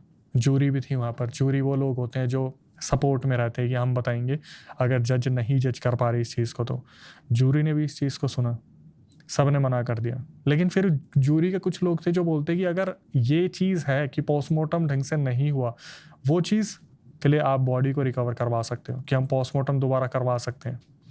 जब कोर्ट का ऑर्डर आया ना और बॉडी को दोबारा निकलवाया गया, तो एग्जैक्टली एल्वा की आत्मा ने जो बताया था वही निकला। एल्वा की बॉडी जो यहाँ की थी, उसकी गले की हड्डी को तोड़ा हुआ था, जिसकी वजह से उसकी मौत हुई थी। और उसके बाद जज ने ये तो नहीं लिखा कि ये गवाही एक आत्मा ने दी थी, लेकिन जज ने सिर्फ पोस्टमार्टम के बेसिस पे कि डॉक्टर नैप ने पोस्टमार्टम नहीं किया था, इस बेसिस पे उस बॉडी को बाहर निकलवाया। और तब पता चला कि एक्चुअली में एल्वा का मर्डर हुआ था। फिर अरेस्ट किया गया उस आदमी को। ये पूरा केस आर्टिकल्स, न्यूज़, हर जगह कवर हुई थी उस टाइम पर। और जब मैंने खुद इस चीज़ को कवर करा तो मुझे आर्टिकल्स भी मिले, मुझे सारी स्टेटमेंट भी मिली, मुझे जज और जूरी के फैसले भी मिले, जहाँ पर ये भी था कि एल्वा के साथ क्या हुआ था। और एल्वा ने खुद अपनी मदर को बताया था कि 2 शादियाँ पहले भी हो चुकी है। मुझे जब उसके बारे में पता चला कि इनकी 2 शादियाँ हो चुकी है, जिसमें पहली बीवी छोड़ के गई थी, दूसरी गायब हो गई, तो इन्होंने अपने पति से जब बात करी तो इसका पति ने क्या करा, भिड़ते ही ज़मीन पर लगा के गर्दन तोड़ दी इसकी, साथ में बच्चा भी ख़त्म हो गया। But thank you so much Akshay, बहुत सारी हमने हॉरर स्टोरीज आज सुनी आपसे, एंड ऐसे ही खूनी मंडे पे आते रहा करो और हॉरर स्टोरी सुनाते रहा करो। जैसे जैसे आप बुलाएंगे वैसे वैसे हम आएंगे और वैसे ही जनता के लिए कंटेंट लेके आएंगे, और जनता से ये चाहेंगे कि भाई कुछ अगर आपके साथ ऐसा कुछ पैरानॉर्मल हो रहा है तो वो हम तक पहुंचाइए। Akshay, thank you so much for coming to Khooni Monday podcast. और खूनी मंडे पॉडकास्ट और OnePlus की तरफ से आपके लिए एक छोटा सा gift, OnePlus Nord Buds 4। Thank you. इसे आप यूज करो, एक्टिव नॉइस कैंसिलेशन है इसमें, और बैटरी बैकअप बहुत अच्छा है इसका, 52 आवर्स का प्लेबैक है। आपने खुद एक्सपीरियंस तो किया है अभी एक्टिव नॉइस कैंसिलेशन इसका। बिल्कुल भाई, बहुत अच्छी क्लैरिटी है, तभी समझ नहीं आया कि सही था या नहीं था, लेकिन बहुत अच्छी क्लैरिटी थी। आपने पहले ही बताया कि बैटरी बैकअप काफी अच्छा है, 52-53 घंटे का बैटरी बैकअप है, और इंसान को क्या ही चाहिए। और क्या ही चाहिए। तो enjoy, thank you so much for coming. Thank you so much for the gift.